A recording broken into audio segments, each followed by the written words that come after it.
കണ്ണൂർ തളിപ്പറമ്പ് കുപ്പത്ത് ദേശീയപാതയിൽ നാട്ടുകാരുടെ പ്രതിഷേധം. ദേശീയപാത നിർമ്മാണത്തിലെ അശാസ്ത്രീയത ആരോപിച്ചാണ് റോഡ് ഉപരോധിച്ചത്.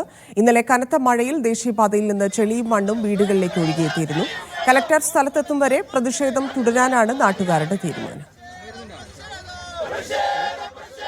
ചെറിയൊരു മഴ വന്നപ്പോൾ തന്നെ താഴെയുള്ള 100ഓളം വീടുകളുണ്ട്.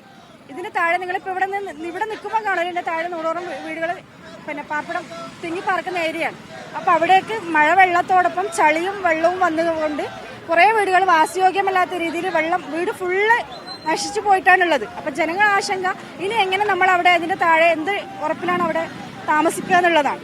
അപ്പൊ അവർക്ക് ഒരു ശാശ്വത പരിഹാരം എന്ന രീതിയിൽ കളക്ടർ ഭാഗത്തു നിന്ന് നമുക്കൊരു ഉറപ്പ് കിട്ടേണ്ടതായിട്ടുണ്ട്.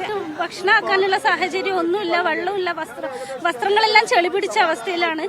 3 വീട് കംപ്ലീറ്റ്ലി ചെളിയിലായിട്ട് തന്നെയാണ് ഉള്ളത്.